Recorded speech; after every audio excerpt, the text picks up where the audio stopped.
Welcome back to Old School Sports and our Out of the Park Baseball 24 playthrough of the Buffalo Wings. Our 2029 season is over. The Wings were 90-72 in the regular season, earned a wild card. We upset the Chicago Cubs 2-1 on the road in the wild card series, but then we were just defeated 3-2 by the Cincinnati Reds in the National League Division Series. So there's no way to get around it. The season was a disappointment. Last year we were a 101 win team in our third season in existence that made it to the NLCS. This year we won 11 fewer games and we made it to the NLDS. So we took a step backwards on the field this year, despite the fact that we were in it to win it. One thing that may be positive, though, is that with the 8 playoff games that we just concluded, we're actually going to make a small amount of money this year. So our hope is that our budget will get a boost because our budget has been stagnant for a couple of seasons now, and with the salary obligations we're going to have going forward, we can't really do a lot to improve this team this offseason unless we get more money, and we're going to be losing some important players. So although we do have a fair amount of youth on the team that hopefully will be getting better, right now it's hard to see us being as successful next year as we were this season unless we get a little more money in the budget and make some changes. So my hope is that the fact that we did end up getting into the green, as I said, be thanks largely to those 8 playoff games that we played. We also ended up generating a bit more revenue per game than we did a year ago, which helped the bottom line. That when this postseason finally gets over and we start preparing in earnest for the offseason, that we'll have a little more cash to spend than we do right now. That would definitely alleviate some stress on the franchise in terms of our scouting and development budgets that were both lowered significantly since 2028 to this year. And as I said, also potentially give us an opportunity to be a little creative this offseason, although with the contracts that we currently have on the books, we are extremely unlikely to be major players in free agency this offseason. But before we get into the offseason, we are going to take a look back on the season that was. Generally top of the pack to middle of the pack in most offensive categories. The exception being strikeouts, where we ranked 13th in the National League. But the offense was acceptable, ended up 7th in runs scored, middle of the pack in what it's really all about. And we ended up 4th in the league in runs allowed. You can see we were in the top half of the league in every pitching category. We were the top third of the league in defensive efficiency and zone rating. So good pitching, good defense, and acceptable offense added up to a 90-72 record. One thing that we're going to probably want to focus on a little bit in the offseason, if we do have the opportunity to make some improvements, is maybe finding a right-handed bat who can help us be a little more effective against left-handed starting pitching, because that was a difficult task for us this year with a 387 winning percentage in games that were started by lefties.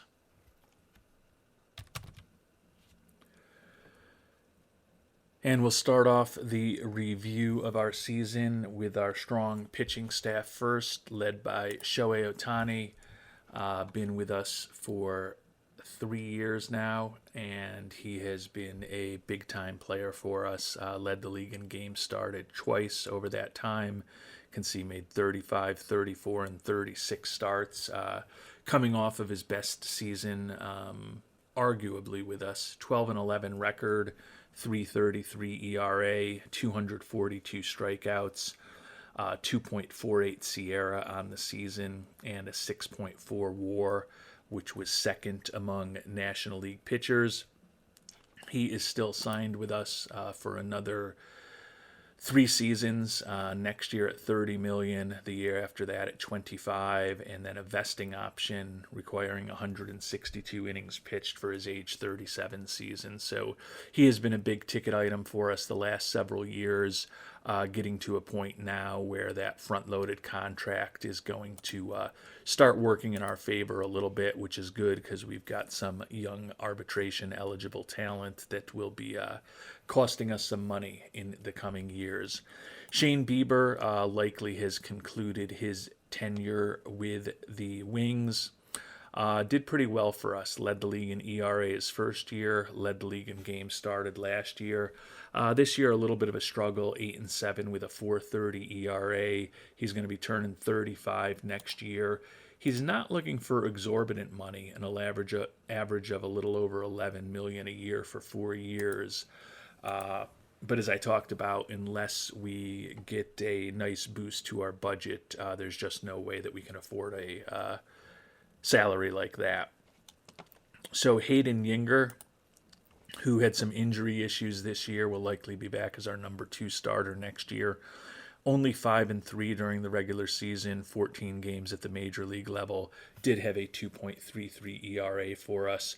Hopefully he will be back and healthy again next year in still productive. Ji-Hoo Kim was slotted in as our number 5 starter this year because of some injuries. He ended up our number 4 starter much of the year. 12-7 record with a 4.76 ERA. Not making a ton of money. The Japanese import that we signed close to 2 years ago, and think that he will be definitely part of the back end of our rotation again next year. And Sean Sullivan could fill a similar role. He's a guy who we drafted in the second round back in 2024 out of Wake Forest.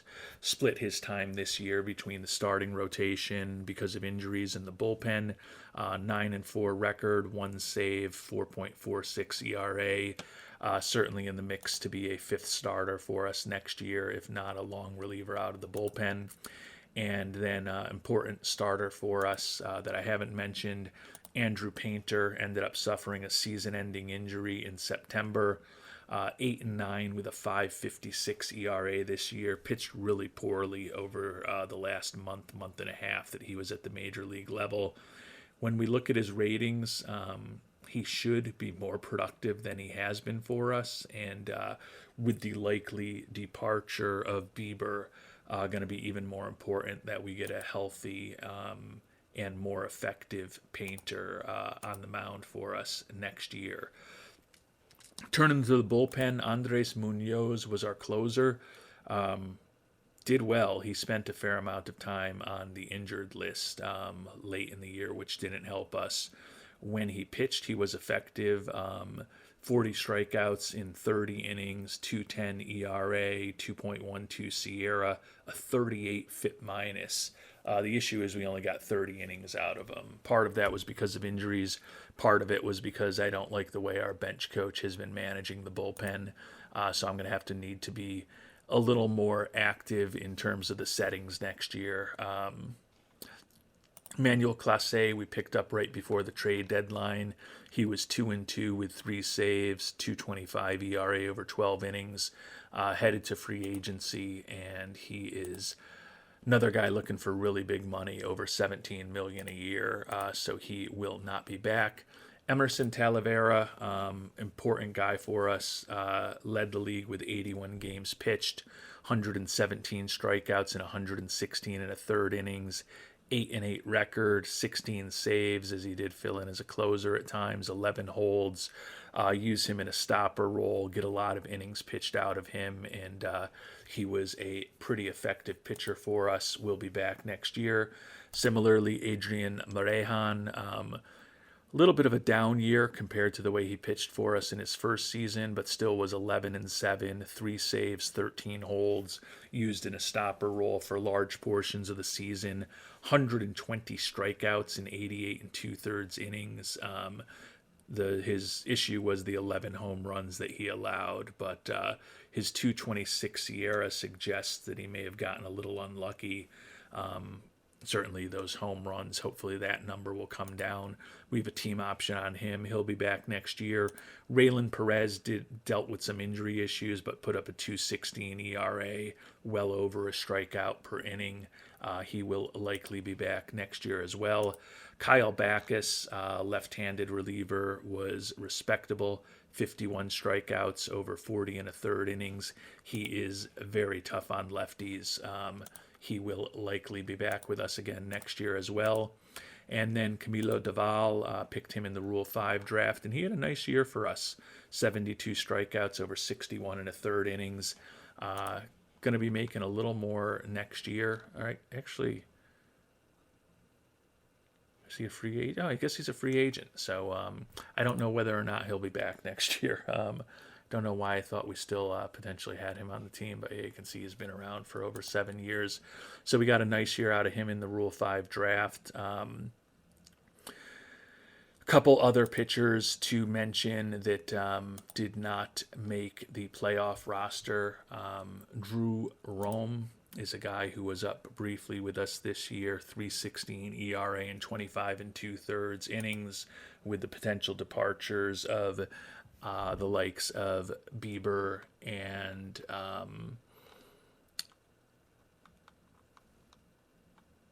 Clase and Doval. He could definitely have a more prominent role next year. Harold Melenge was up most of the year, although he did split time between Albany and Buffalo. 4.56 ERA over 47 and a third innings. Another guy who will be in the mix to be on the roster next year. And then mentioned, actually haven't mentioned Hideyasu Oki yet, a guy who's minor league free agent signing out of Japan several years ago, spent most of his time in Albany, but did get to make his major league debut towards the end of this season.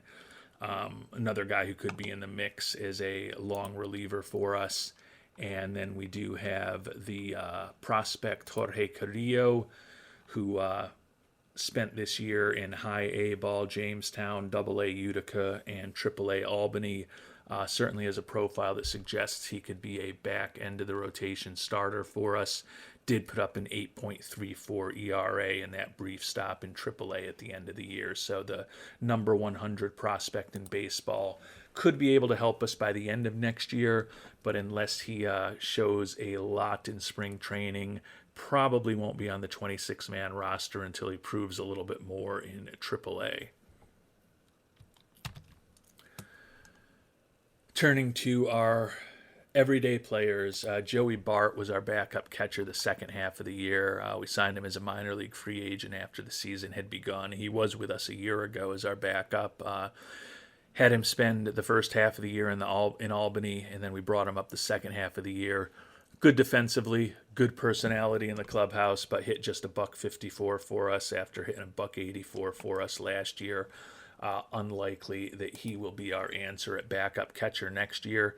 Samuel Basalo is still listed as a catcher. He is 2 years into his major league career now, and he has never played an inning or even an out in the field. Played 162 games for us this year as our designated hitter. 249 average, 29 homers, 106 ribbies. Dropped a little bit off from his Rookie of the Year season last year, but still was an above-average offensive player. I think he's got probably an important role for the next few years while he's not making big money as our designated hitter and an emergency catcher / first baseman, although we've never had an emergency so severe that we have needed to play him in the field yet. Adley Rutschman was our big free agent signing, making 35 this year, and you can see that number is going to be going up for the next few years till a team option that we are likely to decline. Hoping for more from him. He had a injury that kind of carved his season into two halves. Before the injury, he was a pretty effective hitter. After the injury, he was much less effective.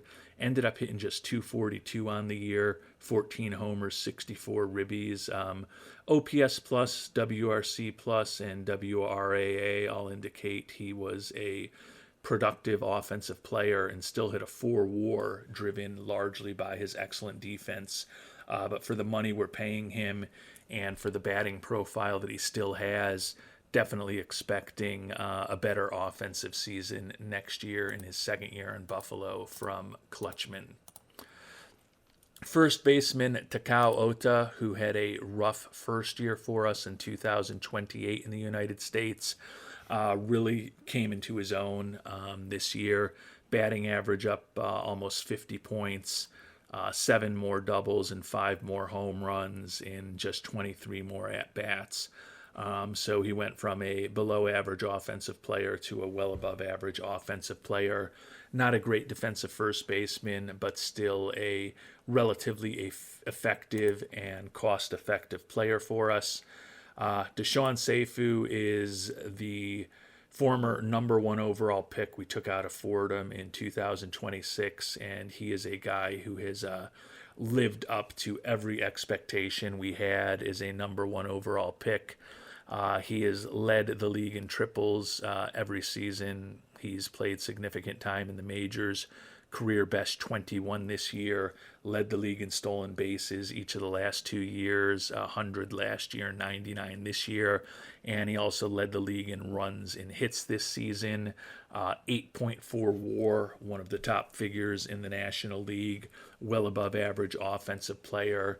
And he won a Gold Glove for us last year. Taking a look at his fielding stats this year. Pretty good zone rating and defensive efficiency. He may become a better defensive player than I had thought he would be when we first drafted him. Durable in terms of his injury proneness. We have him signed to a pretty cost-effective extension. This upcoming season is the first one that he was going to start making some decent money in arbitration, but I think this is a deal that will age very well for us, given my expectation he's going to be one of the most devastating offensive forces in baseball for years to come. Only 25 years old, and he already has 47 career triples. When we picked him up, I made the point that of players who I've actually seen play, Willie Wilson has the most triples. Players who were alive when I was alive, technically Roberto Clemente has the most triples because I was briefly alive when Roberto Clemente was alive. And then of people who have been alive when I have been alive, Stan Musial has the most triples of anyone that's actually been alive while I've been alive, although I am not old enough to have seen him play since his career ended close to a decade before I was born. But I think it is conceivable that Seifu could have the most triples of basically any player in the last century when his career is over. And he also looks like he has a decent shot at potentially joining Ricky Henderson with 1,000 stolen bases for his career. So really interesting in seeing what Seifu can do over these next several seasons. But he has been a number 1 overall pick that has worked out incredibly well for us. Made a trade near the trade deadline to bring on the veteran Nolan Arenado. He ended up not hitting all that well for us. 206 average, 6 homers, and 25 ribbies. Very good defensively. Unlikely that he'll be back. Looking for $8.5 million a year. He'll be 39 early next season. Kevin Made also played some third base for us this year, but really was more of a utility infielder. Hit 212 in 198 at-bats. Did have 11 doubles and 7 homers. My hope is that he does not end up as our starting third baseman next year. With the departure of Arenado likely, though, that means that in addition to backup catcher, third base is a position where we may need to figure out how to do something, and we're going to have to be cost effective in whatever answer we look for. Love my day despite his bat limitations as a utility infielder for us, though, because he can play a very high quality second base, third base, or shortstop defensively. Marcelo Meyer is our starting shortstop after a injury fractured first season with our team. He was pretty healthy this year despite the fact that he is now fragile. Hit 294, 18 homers, 80 ribbies, 77 runs scored, 38 doubles, 22.5 WRAA, and a 5.3 WAR. Expect him to be our shortstop for many years to come. We have him signed to a contract, not as dramatically front loaded as Otani's was, but it is a deal that will be getting somewhat more cost effective for us over the next several seasons. Turning to our outfielders, Alec Burleson is a guy who we brought on near the trade deadline. Hit 264 for us, 7 doubles, 1 triple, and 3 homers in 182 at-bats. Honestly, we're hoping for a little bit more from him. He was a below average offensive player while on our team. He's set to make about $4.5 million next year. That's going to be an interesting arbitration decision for us. I don't love him at $4.5 million, but if we move on from him, that also opens up a spot in left field that we have to fill. And given that we're already looking for a backup catcher and potentially a third baseman, going to have to spend some time taking a look at which potential outfielders are going to be available in free agency and figure out whether Burleson is the right guy to go after. Lang Choi is a guy who could potentially replace him. Minor league free agent signing from before last season. Split this year between AAA Albany, where he hit 307, and a little bit of major league action where he hit 240 and 25 at-bats. A guy who can play any position in the outfield for us, has a little speed. The bat is not great, but a useful fourth or fifth outfielder potentially going forward. Nick York is a guy that not the most impressive batting profile, doesn't bring a lot to the table defensively, and his speed is middling. All the guy does is hit, though. He's now had 4 years in the majors with us. The lowest batting average he's ever put up is 287. This year he hit 293 with 12 doubles and 6 homers and 157 at-bats. Have tended to play him primarily against lefties recently, but he's been pretty effective against right-handed hitters also over the course of his career. He's finally arbitration eligible, but not going to be making a ton of money next year, probably in the range of $1.5 million, given that he's just a quality major league bat. I think that he'll probably be back next year. Miguel Blaze is a guy that we've got a more difficult decision on. Another guy who is making the minimum next year, which works in his favor. Hit 255 with 15 doubles and 8 homers and 243 at-bats, but was a little bit below average offensively, and his WAR was barely above replacement level. His outfield range has been moving in the wrong direction over the last few years, and when we thought he could play a pretty good defensive center field for us, his range at one point we thought was 65. To me, he was a much more interesting fourth or fifth outfielder than he is as a guy who has barely above average range. Still certainly in the mix to be on our team next year. He's only 25 years old and has been a Rule 5 pick that's worked out pretty well for us, but certainly more of a bench player than a starter at this point. One guy who has been a starter and will be a starter is Vance Honeycutt. 289, 21 homers, 79 ribbies. He's been very consistent over the course of his major league career.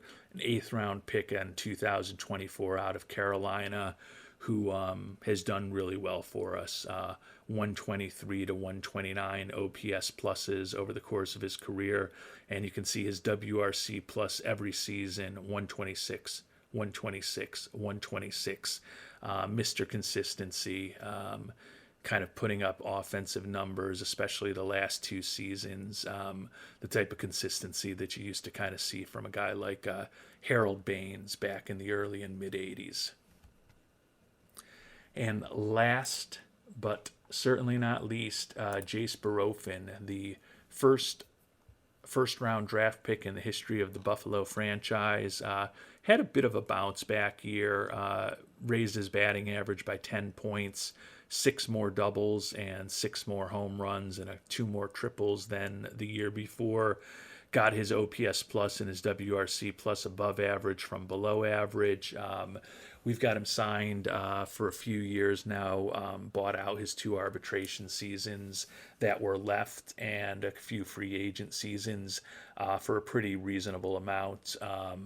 Don't see him as a huge centerpiece for us, but right now he is still a pretty cost-effective starting right fielder, and hopefully he can hit more like he did the first 2 years of his career when he was hitting over 250 with 24 homers each season than he has these last couple seasons. But we'll see how things play out. But still, as a guy who's going to be turning 28 in a few days, is a guy who hopefully has some potential to help us for the next several seasons. Going to highlight a couple other guys who may be in the mix for us next year. Luca Reyes is a guy we brought up with September roster expansion. He wasn't even an everyday player for us in Albany because we were trying to get brighter prospects, more playing time down there. Hit 239 with 8 homers and 159 at-bats in AAA, 222 and 9 at-bats at the major league level. Could certainly be in the mix as a 5th outfielder for us next year. Another guy who's definitely going to be in the mix next year is Toshimitsu Kato. You may remember him, a minor league free agent signing that we made a little less than a year ago. Love his glove, love his speed. Our only question is whether his bat is going to be good enough at the major league level. Played him in high A, double A, and triple A this year. Hit over 300 at both double A and triple A. Was 0 for 3 in his very limited action at the major league level this past year. And then a final guy to talk about is Josh Springer. He is kind of the next Samuel Basallo, a catcher by trade, can also play first base. Don't love him defensively at catcher, where he is just pure average. Does have a decent bat for a potential backup catcher, decent personality. Hit 260 this year with 16 homers and 358 at-bats, his first full year at the AAA level. He could be in the mix to be our backup catcher next year. In a perfect world, we would love a better defensive backup catcher, but Springer, the former 3rd-round pick from back in 2024, may end up being the answer given the potential financial constraints that we're going to be under. And obviously, as I talked about at the start of the episode, if we do somehow get a nice boost in our budget from ownership at the end of the season, that could definitely mean some of these high-level plans that we're talking through with you right now could be modified somewhat if we've got a materially larger amount of money to potentially spend next year.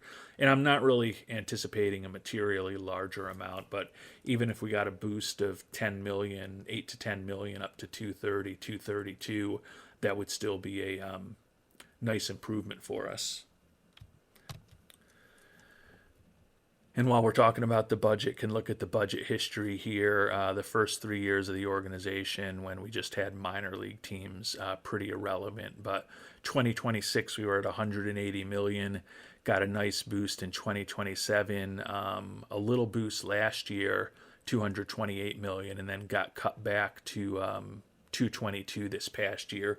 Was definitely disappointing after we were a 101 win team that made it to the NLCS in our third year in the majors that we got cut back.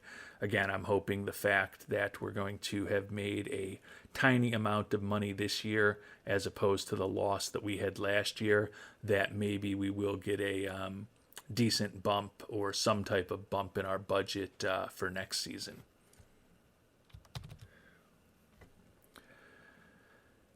And as I mentioned, the Reds have taken us out of the playoffs 2 straight years now. They went on to win the World Series last year, dropping just 1 game on the way to their championship across 3 rounds in the playoffs. So the fact that we took 2 against them this year is progress compared to last year when we were swept 4-0 in the NLCS. They are the only division winner who won in the divisional series. The Dodgers upended the Mets.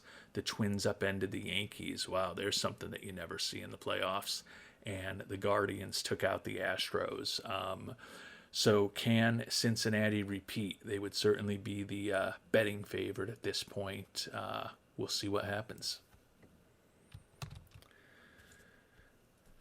And thus far, the Reds remain a juggernaut. They've got a 3-0 lead on the Dodgers. Meanwhile, in the American League, the Guardians and the Twins are in a 1-1 tie, 2 games into the series.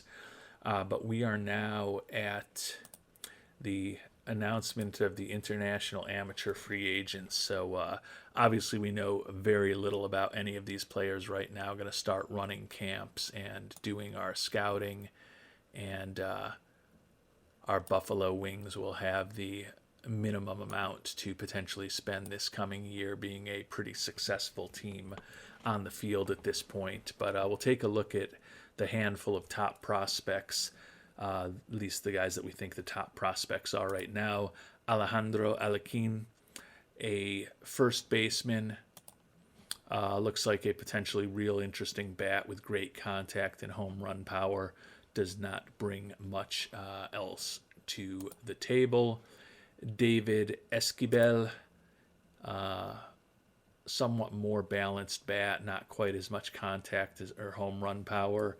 Also, not a lot of speed, not a lot of defense, not the best personality in the world. Arturo Flores, another first baseman out of the Dominican, like his personality, not much defense, not much speed. Like the durability, another guy who looks like he could have a very interesting home run bat.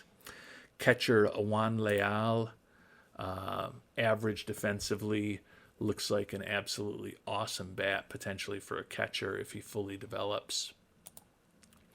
And Jesus Cuellar, a center fielder, looks pretty pedestrian defensively and on the base paths. But a potentially very interesting bat and potential high durability with good leadership. Certainly an interesting prospect to at least think about at this point. Taking a look at the top pitching prospects, not too much here. Alejandro de la Garza out of Venezuela looks like a really interesting pitching prospect, a potential 6-pitch arsenal. Potentially above average stuff in control and potentially incredible movement. 16-year-old who's durable, high intelligence, ground ball focus, who already is throwing in the low to mid 90s. Streak de la Garza certainly looks like an interesting pitching prospect. Quinton Yin out of Australia, another pitcher who's durable. 16-year-old lefty. His stuff is the question. Looks like his movement and control are likely to be pretty good. A guy with high loyalty and work ethic. And last but not least, Juan Acevedo, another Venezuelan pitcher. Going to be reliant on that changeup to become a starter. Going to need that to develop. Another left-handed pitcher there. So those are a handful of the top prospects that I will be scouting more fulsomely in the coming months. And the Reds ended up sweeping the Dodgers. The Twins ended up taking out the Guardians 4-1. So Cincinnati is 4 games away from a repeat, but the Twins had the better of them, taking the one series they played 2 out of 3. Twins, however, were 12th in the American League in runs scored. Pretty good pitching staff, but that offense of Cincinnati could be difficult for Minnesota to overcome. We'll find out shortly whether the Reds can repeat here in 2029. And the Cincinnati Reds are repeat champions. They beat the Twins 4-2, so I guess it was slightly more difficult for them this year. They ran through the playoffs with an 11-4 record after an 11-1 record in the playoffs last year. We were the closest team to beating them. We did take them to a deciding Game 5. The Twins, although they won as many games as we did, never had the Reds in a deciding game. So I guess I'll take that as a small positive. But the Reds, with back-to-back World Series championships, led by the likes of Elly De La Cruz and Edwin Arroyo and Brauli Diaz, this is certainly on their way to becoming the second coming of the Big Red Machine from the mid-'70s, with back-to-back titles for the Reds at this point. And we've got a lot going on. Obviously, we've been scouting a lot of those international amateur free agents. Looks like we've got some personnel that's leaving. We had an opportunity to bring some of these guys back and decided not to, still looking to upgrade our team. Pitching coach has left, and our scouting director, Lonnie Goldberg, has left. We may bring him back if there's not a better alternative, but we're always looking for potential upgrades everywhere. Albany Capitals, our AAA team, Carson Kelly decided to retire. Have to make a decision on Adrian Morejon's option year, $1.6 million. Pretty happy with the way that he has performed for us. So we're down to the low scouting accuracy now because we don't have a scout. So that's not going to be optimal. But we will go ahead and bring Morejon back. Execute the option to bring him back, and now let's find out what our budget is. Did we make any progress? We did not. We're still going to be at $222 million, so not a ton of financial flexibility for us as we prepare for next season.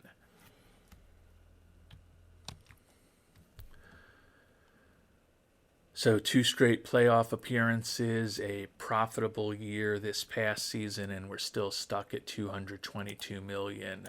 So I think there certainly is an argument that that's about as good as we're going to do. Obviously, we were $228 million 2 seasons ago at this point. Or actually, that was last season, technically. I guess we are moving into the 2030 season now, but 2 straight playoff years, a profitable year, so I think this is kind of the most we can expect to have in Buffalo. It doesn't seem like money is going to be much higher than that unless we somehow are able to make a lot more money, and we found thus far that if we raise our ticket prices even just a little bit higher than they are right now, attendance moves in the wrong direction, and revenue kind of is where it is at this point. So can't complain. We are still not a small payroll team. 19th in overall budget, 15th in player payroll, because we have cut back on our scouting and development a bit. So it's going to be an interesting offseason. We're going to have to figure out how to, as I talked about, get a backup catcher, a potential starting third baseman, and figure out what we're going to do in left field, as well as probably find a pitcher or two this offseason to round out our 26-man roster. I would think that the Rule 5 draft can probably help with at least one of those pitchers. Maybe we can find a backup catcher in the Rule 5 draft. but we're going to have to be creative this off season because we're not going to have a ton of money to spend. So it's going to be an interesting challenge for us as we continue to try to hopefully eventually build the Buffalo Wings up to a championship level squad. We're not there yet, but we are about to begin a quest to get us there in the 2030 season. And we'll find out the early steps that we make in this off season in that next episode. Until then, thanks so much for watching and hope you have a great day.